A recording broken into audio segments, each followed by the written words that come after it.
Exam मध्ये fail झालं तरी चालेल, पण तुला गर्लफ्रेंड आहे का, तुला बॉयफ्रेंड आहे का, हा विषय सध्या खूप ट्रेंडिंग आहे.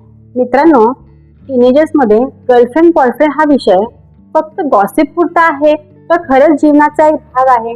आजकाल तुझ्याकडे पेन आहे का, पुस्तक आहे का, ह्या विषयापेक्षा तुझी गर्लफ्रेंड आहे का ह्याच्यावर जास्त चर्चा होते. त्याला ती आवडते, त्यांचं सेट झालंय, अशा चर्चा सर्रास ऐकायला मिळतात. हे खरंच प्रेम आहे, फक्त एक टाइमपास? गर्लफ्रेंड बॉयफ्रेंड हा शब्द ऐकताच काही मुलं लाजतात, त्यांच्या डोळ्यात चमक येते, काही घाबरतात. पण हा जो विषय टीनेजर्स मध्ये चालला आहे तो खरंच जीवनाला दिशा देणारा आहे, एक आकर्षण आहे, एक फक्त फॅशन आहे? टीनेजर्स मध्ये हा विषय का वाढत आहे? पहिला मुद्दा, हार्मोनल चेंजेस. खूप फास्ट फिजिकल आणि मेंटल चेंजेस होत आहेत. आजच्या जनरेशन मध्ये जे हार्मोनल चेंजेस आहेत ते खूप जास्त प्रमाणात आणि खूप लवकर होत आहेत, त्यामुळे ते हँडल करू शकत नाही. दुसरा मुद्दा, इमोशनल नीड. कुणीतरी आपलं असावं, कुणीतरी आपल्याला समजून घ्यावं अशी इच्छा त्यांच्यामध्ये होणे.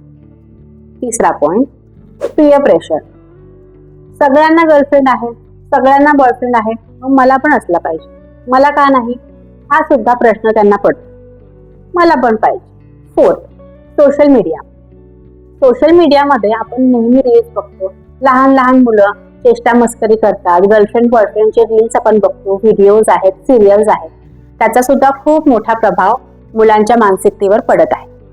आता ह्या सर्व गोष्टींची नकारात्मक बाजू काय आहे? पहिला आहे, अभ्यासात लक्ष न लागणे. दुसरा मुद्दा आहे, चुकीचे पाऊल उचलणे. शारीरिक बदलांमुळे चुकीचे निर्णय किंवा घाईचे निर्णय, स्वतःची ओळख विसरणे.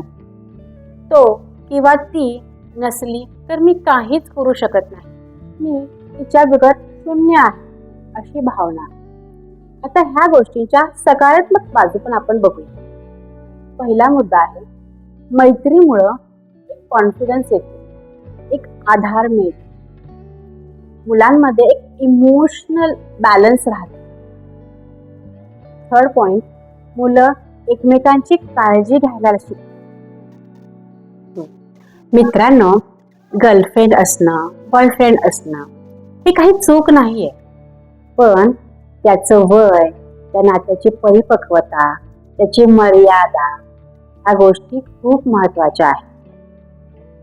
टीनेज ही वेळ स्वतःला जाणून घेण्याची आहे. स्वतःच्या आवडी काय आहे, स्वतःच्या हॉबीज काय आहे, तुम्हाला कुठला विषय आवडतो, ह्या गोष्टी समजून घेण्याचं हे वय आहे. आपलं करिअर काय आहे, आपल्याला कुठल्या दिशेने जायचं आहे, आपल्यामध्ये काय स्ट्रेंथ आहे, काय पोटेन्शियल्स आहे, देवाने आपल्याला कशासाठी बनवलं, आपल्या जीवनाचा उद्देश काय आहे, ह्या गोष्टी समजण्यासाठी असतो टीनेज. नो माय सेल्फ फर्स्ट. स्वतःला आधी समजणे.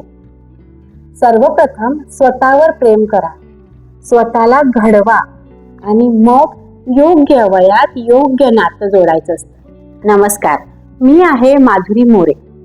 पॅरेंटिंग कोच म्हणा, मैत्रीण म्हणा, एक मार्गदर्शक म्हणा.